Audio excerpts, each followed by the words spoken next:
রসগোল্লার জন্য পারফেক্ট ছানা রেসিপি নিয়ে আজ হাজির হয়েছি। তো বন্ধুরা, আজ বানাবো বেসিক্যালি রসগোল্লার জন্য পারফেক্টভাবে ছানা কীভাবে তৈরি করতে হয় সেই ভিডিওটাই তোমাদের কাছে। তো রসগোল্লার জন্য ছানা তৈরি করার জন্য সবার আগে আমি 1 লিটার দুধ নিয়েছি। তো তোমাদের যতক্ষণ তোমরা রসগোল্লা তৈরি করবে সেই হিসেবেই ছানাটা নিবে। তো আমি এখানে 1 লিটার দুধ দিয়ে ছানাটা তৈরি করব। দুধটাকে খুব ভালো করে গরম করে নেব, একটা বলদ আসা পর্যন্ত অপেক্ষা করব। ছোট্ট একটা রিকোয়েস্ট বন্ধুরা, আমার চ্যানেলে যদি নতুন কোনো বন্ধু এসে থাকো প্লিজ চ্যানেলটাকে একটু সাবস্ক্রাইব করে দিও আর পাশে থাকা বেল আইকনটাকে ক্লিক করে দিও, যাতে যখনই আমি নতুন ভিডিও আপলোড দিব তোমাদের কাছে সরাসরি পৌঁছে যায়। আর যে সমস্ত বন্ধুরা প্রথম দিন থেকে আমার পাশে রয়েছে তাদের আমি অসংখ্য ভালোবাসা ধন্যবাদ জানাচ্ছি। দুধটা বলদটা হয়ে গেলে একটা বলদ উঠলে পারে এর মধ্যে অ্যাড করছি ভিনিগার। হোয়াইট যে ভিনিগারটা আছে সেই ভিনিগারটা অ্যাড করতে হবে। প্রথমে 1 ঢাকন দিয়ে দিবে, তারপরে না হলে আবার কিছুক্ষণ পরে 2-3 মিনিট পরে আবার 1 ঢাকন দিয়ে দিবে। 2 ঢাকন বা 3 ঢাকন দিলে পরেই কিন্তু ছানা হয়ে যাবে। আচ্ছা, ভিনিগারটা দুভাবেই দেওয়া যায়, ফুটন্ত গরম দুধেও দিতে পারো, আবার একদম থামিয়ে নিয়ে দুধটাকে একদম হিটটাকে বন্ধ করে দিয়ে তারপরেও কিন্তু ভিনিগারটা অ্যাড করতে পারো। আবার এই ভিনিগারটাকে জলের মধ্যে মিশিয়েও কিন্তু দিতে পারো। আচ্ছা, জলের মধ্যে মেশালে পরে 1 চামচ ভিনিগার তার সাথে 1 চামচ কিংবা 2 চামচ জল মিশিয়ে ইউজ করতে পারো।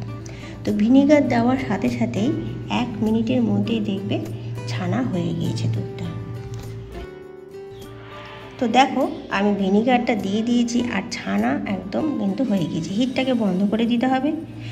যদি হিট দেওয়া থাকে তাহলে হিটটাকে বন্ধ করে দেবে। আর হিট আমি তো আবারও বলছি যে হিট যদি না দাও হিটটাকে বন্ধ করেও কিন্তু ভিনিগারটা দেওয়া যায়।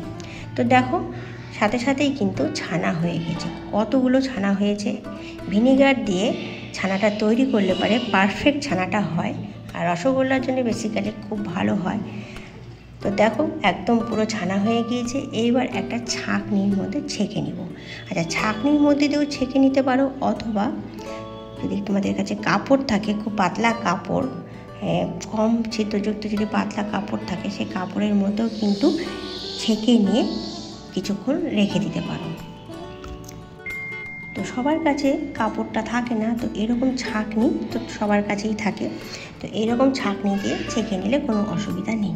ছাঁকনিতে ছাঁকার পরে জল দিয়ে, ঠান্ডা জল দিয়ে, নর্মাল জল যেটা আছে জল দিয়ে ধুয়ে নিতে হবে। যেহেতু ভিনিগার ইউজ করেছি একটু জল দিয়ে ধুয়ে নিতে হবে।